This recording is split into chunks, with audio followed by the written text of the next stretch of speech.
Hello friends, welcome to the channel. आज इस video में हम डिस्कस करेंगे जो हमारे प्रोमिनेंट जॉफरी चौसर इंग्लिश में उसके इर्द गिर्द जो भी एमसीक्यूज बनते हैं वो सारे डिस्कस करेंगे। उसकी लाइफ, उसके वर्क्स, उनको डिस्कस करेंगे। तो इससे पहले एक वीडियो मैंने अपलोड की है चैनल पे जिसमें मैंने डिस्कस किया है जॉफरी चौसर, उसके जो इम्पोर्टेंट प्रोमिनेंट वर्क्स हैं उसके बारे में।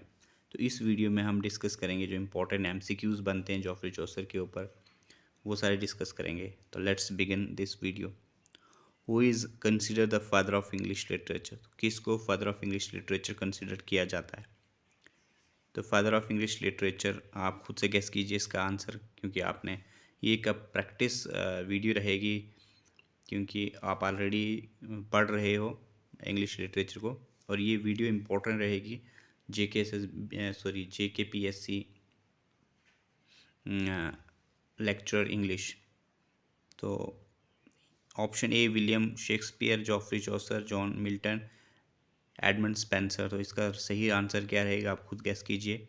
तो थोड़ा सा और इसके साथ ही हम डिस्कस करेंगे इंपॉर्टेंट पॉइंट्स। जैसे विलियम शेक्सपियर काफ़ी इम्पोर्टेंट ड्रामेटिस्ट हैं जिन्होंने इम्पोर्टेंट ट्रेजिडीज़ लिखी, कॉमेडीज़ लिखी। जैसे इनकी important tragedies Othello, King Lear, Macbeth, ये सारी इसकी ट्रेजिडीज़ है। तो इसका थोड़ा थोड़ा हम इसमें ये भी डिस्कस करेंगे कि इसका जो जन्म था वो कब हुआ था। इसका जन्म 1564 और डेथ, इसका जो टाइम पीरियड है 1616 में इसकी मृत्यु हो जाती है। इसके साथ ही नेक्स्ट हमारा जॉफरी चौसर का जन्म माना जाता है कि 1343 में जन्म हुआ और मृत्यु 1400 में इसकी मृत्यु हो जाती है। उसके साथ ही जॉन मिल्टन जो हमारे प्रोमिनेंट और इम्पोर्टेंट पोइट माने जाते हैं, जिसने पैराडाइज लॉस्ट लिखा, पैराडाइज रीगेन लिखा है, और भी बहुत सारे इंपॉर्टेंट वर्क्स लिखे। तो इसका जन्म जो है माना जाता है 1608 और टू 1674। तो इनका जो ये डेट्स है ये इम्पोर्टेंट रहेंगी, क्योंकि पीएससी क्वेश्चंस पूछता है कि किसका जन्म कब हुआ, ये सारी चीज़ें, डेथ कब हुई, तो इसीलिए इम्पोर्टेंट राइटर्स है। उसके साथ ही स्पेंसर, हमारा एडमंड स्पेंसर, जिसने फेरी क्वीन लिखी और शेफर्ड, ये सारी इसने इम्पोर्टेंट पोइम्स लिखी। तो स्पेंसर का जन्म 1562 में होता है और मृत्यु 1599 में इसकी डेथ हो जाती है, और बहुत ही कम टाइम में इसकी डेथ हो जाती है। उसके साथ ही जो हमारा क्वेश्चन था जिस पे हमने जो देखना था, तो उसका सही आंसर रहेगा ऑप्शन बी, जॉफरी चौसर। तो जॉफरी चौसर काफ़ी इम्पोर्टेंट राइटर्स थे और इसने मिडिल इंग्लिश में लिखना शुरू किया था। ऐसे तो डिफरेंट लैंग्वेजेस में लिखा, लेकिन जब इंग्लिश में लिखना किया तो मिडिल इंग्लिश में इसने शुरू किया, जिसका सबसे प्रोमिनेंट वर्क कंटेम्परेरी टेल्स है। था पहला question number 2।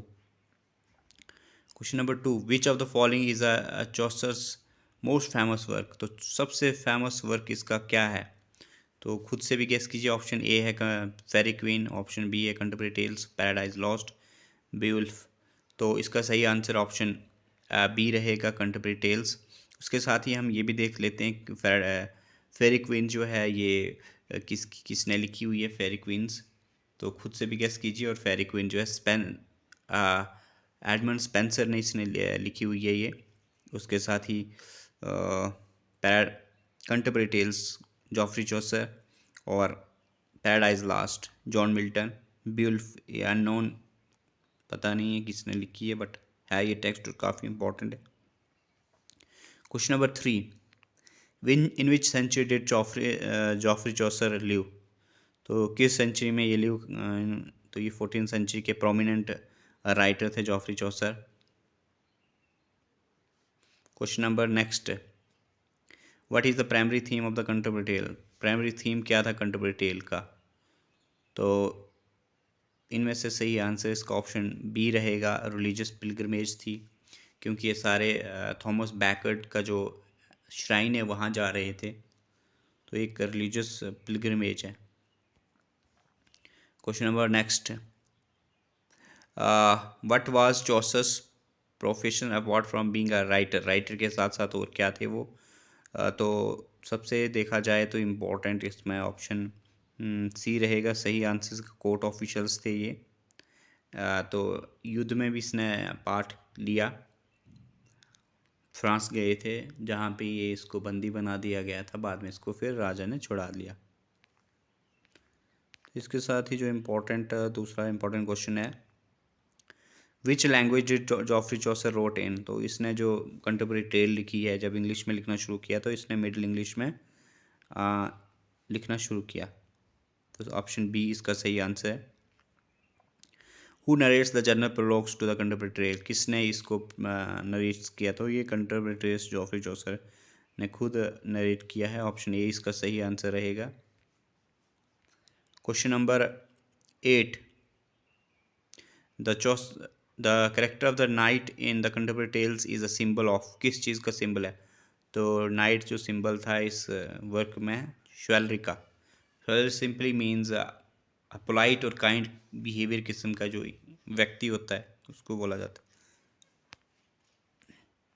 Question number next, what is the professions of the wife of bath? उसका क्या प्रोफेशन था? तो वो उसका वेवर का प्रोफेशन था। तो ऑप्शन बी सही रहेगा।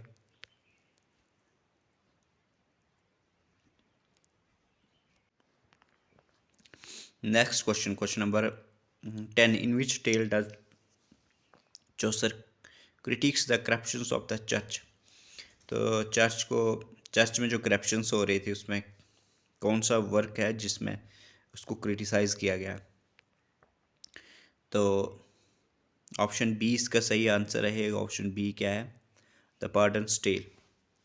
तो पार्डन्स टेल एक एलिगरिकल जो इसने टेल लिखी है, एलिगरिकली लिखी है, जिसमें 3 ड्रंकन मैन की स्टोरी है जो रिवेंज लेना चाहते हैं उनके फ्रेंड की डेथ पे।